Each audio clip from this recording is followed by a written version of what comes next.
สบายดีพี่น้องสบายดีเอฟซีทุกท่านพี่น้องสบายดีสมองสบอนพอกันคือเก่าพี่น้องสองน้องไอรินคนมาเบิ่งหมอลำบ่อันนี้หมอลำบ่ท่านได้ลำซะจองกันเต็มหน้าเวทีเลย ปูสาดเต็มหน้าเวทีเลยผู้โธ่อากาศมันร้อนบาดนี่มาเจอโธ่คนกำลังหลั่งไหลมาเต็มหน้าเวทีเลยพี่น้องหมอลำเรื่องคำแก้วดวงใจประกายฟ้าหมอลำเรื่องบ้านหน้าบ่อพี่น้องเอ้ยบ้านหน้าบ่อหน้าโมงใกล้กันนี่แหละพี่น้องหน้าบ่อเมืองไซบูทองแขวงสวรรณเขตเนาะนั่นเป็นอะไรอันคือนั่นคือลำแท้ฮะมาลำคือนั่นคือลำแท้จะได้อันเลยโอ้เอาได้50 ฟังนี่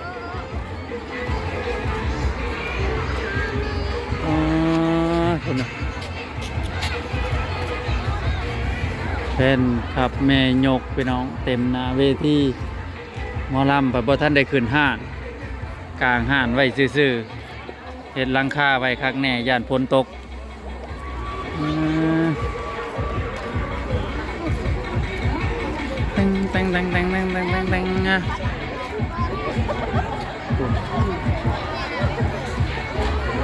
เต็มหน้าเวทีเลยพี่น้องโว้คนหลั่งไหลมาแซวมาเบิ่งหมอลำเรื่องตัว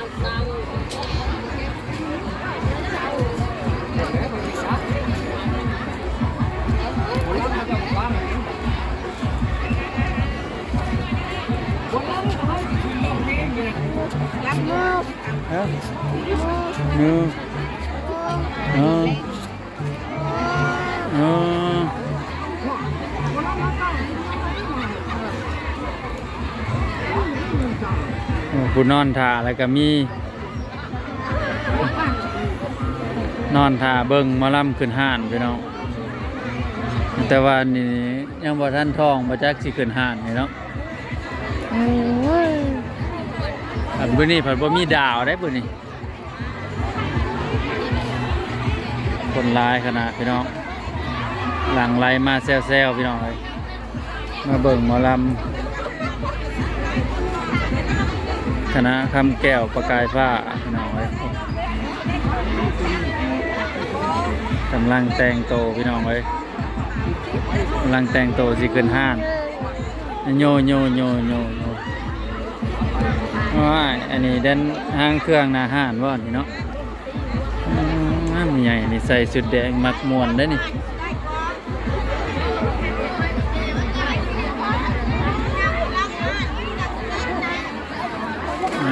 จีเมียวมันจองหน้าห้านว่าบ่นี่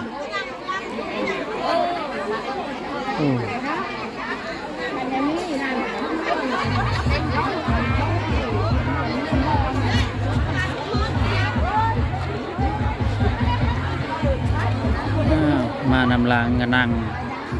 มาซ่านางลังมาก่อนนั่งหนามาซ่านางลังพี่น้องเลยตั้งห้านกับเหมาะเจาะพี่น้องเหมาะเจาะในไรเหมาะเจาะกับฝนตกกับขึ้นนั้นขึ้นเทิงศาลาเนาะกับฝนตกกับขึ้นเทิงศาลาฝนมากับผู้แหละส้นอยู่ศาลาหมอลำเรื่องยังว่ามีหลังคาอยู่ฝนตกว่าจัดฝนมาเลยได้นี่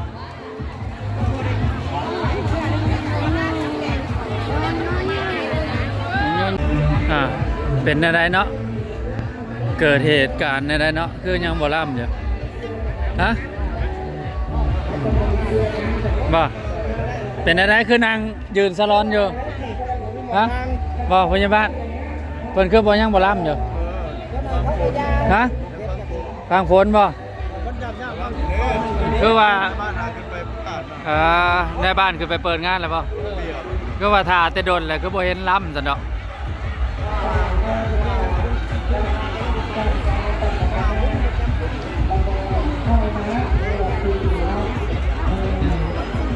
เป็นไรคือบ่ล้ำฮะคือนั่นล้ำแต่อะไรมันเป็นยังตะกี้ ผู้ที่จ้างโดนนี่ ผู้ที่จ้างนั่นนี่บ้านนี้ไผจ้างบ้านนี้ เก็บกัน ฮะ ผู้เช่าเก็บกัน ผู้เช่าแล้วเก็บกัน แม่ อ๋อ มันก็ได้นำ ฮะ รวมมันแล้วออกน้ำ จักรล้าน จะว่าได้45 ล้าน 45 ล้านอะไรเกิดเหตุการณ์บ่คาดคิดเนาะ บ่ได้เอาคนเก่า เจ้าภาพจ้างหมาล่ำโตนนี้ พระอาจารย์ นี้งานเลยฮะ พระอาจารย์ พระอาจารย์มาแต่ไสน่ะ เวียง โอ้อันนี้บ่อันเจ้าภาพ บ้าน บ่นี่ผู้เว้าไม่ แม่บ้านในบ้าน หมาล่ำบ่อันนี่ โอ้แม่บ้าน บ่นะอันพุ่นแม่บ้านน่ะทางพุ่น แม่บ้านต้องพูด อันนี้ ผู้ขึ้นน้ำกันผู้ซอยได้หมดแล้ว ผู้ฮะลูกแม่บ้านบ่ก็จะช่วยจะบริการเราแม่ก็ทำค่ะมีเสื้อ คือมาอยู่ข้างเวทีคือมาอยู่ข้างเวทีฮะอยากเบิ่งผู้บ่าวบ่ฮะปอนไปแล้ว100ผู้บ่าวนั่น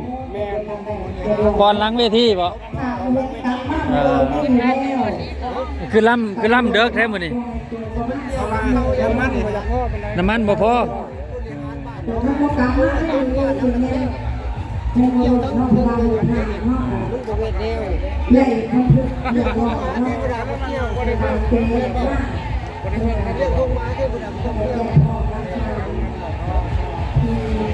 เกิดเหตุการณ์บ่คาดคิดพี่น้องเอ้ย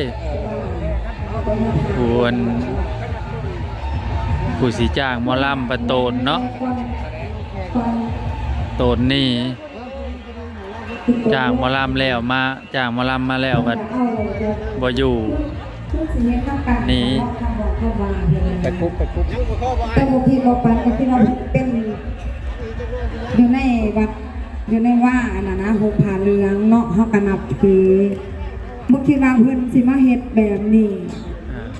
เส้นสัญญาฮักแน่จำตาฮักแน่ได้บ่แม่นสิว่ามาเจ็บคำเว้ากันซื่อๆเนาะแล้วก็โตเพิ่นเส้นสัญญาหันกะเฮากะบันทึกไว้เรียบร้อยแล้วเนาะคือว่าเพิ่นไปบ่รอดสายดอกท่านบ่กลับมาหาพี่สอบในงานนี้แม่นก็สิเห็นกันเนาะเพิ่นมาเฮ็ดแบบนี้ก็ถือว่าบ่ถือผิดได้หลายทั้งสงฆ์แล้วก็อีตนทั้งญาติพี่น้องอีพ่ออีแม่ของเฮาตั้งมุกตั้งใจที่เกี่ยมต้อนรับเกี่ยมสลงทุกสิ่งทุกอย่างโต๊ะตั้งเต็มเกี่ยมต้อนรับนั่นน่ะ บ้านเจ้าน่ะ บ่เป็นสิบ่ง่ายเนาะหมอเมียนหัวใจกันก็จำเป็นเนาะทั้งความเสียงกะเฮาก็ร่วมกันแล้วว่า จ้างเท่าไหร่นี่ ก็ได้ว่าอีตนอีพ่ออีแม่บางทีมาแต่ก่อน45 ล้านแล้วก็ที่ตั้งใจจะมาฟังหมอลำเป็นว่า มาแต่ไทยผู้สิจ้างน่ะมาแต่ไสผู้สิจ้างน่ะ สิรับให้อีพ่ออีแม่ฟัง บ่ผู้สิจ้างน่ะมาแต่ไสเซ็นสัญญากันมา มันได้มาแล้วก็ถือว่าเอาบุญน้ำกันเนาะพี่น้องเนาะก็บ่อยากให้อีพ่ออีแม่เสียใจแล้วก็กลับเมื่อหน่อยเมื่อไหนอีตนอีหลีผู้มาแต่กองแต่ไก่ก็มีหลายก็สิบ่ทันได้กลับ หมายความว่ายังหลายคนบ่อยู่มาแต่ไก่นี่พร้อมบ่เหลือเป็นหน่อยนึงก็ยาเนาะมีแต่สิขอติบน้ำผู้ใดเมื่อกินกาแฟน้ำทางได้นี่ได้บ่ขอกินเปิดน้ำเด้อโอ้ยขอเบามากขอกระอีตนแม่คนนี้นี่ก้นบ่ได้ลืมซักยาเนี่ยว่าเกี่ยมงานตอนหักเพิ่นจังไหนกระยาเนาะพี่น้องเนาะเพิ่นเฮ็ดอีหยังเพิ่นกระไดอันนั้นเนาะถือว่าเพิ่น เจนวดไปแล้วไปบ่ฮอดใส่แน่นอนมื้อนี้พวกเฮากะบ่ได้นิ่งดูได้เจ้าหน้าที่เพิ่นกะดับทุกมุมทุกแจแล้วว่าซั่นถือว่าไปบ่รอดแน่นอนรอดหาผลกรรมเพิ่นทำไว้กันแล้วกันเนาะมื้อนี้สิแสดงให้อีพ่ออีแม่ฟังจนตลอดฮอดแจ้ง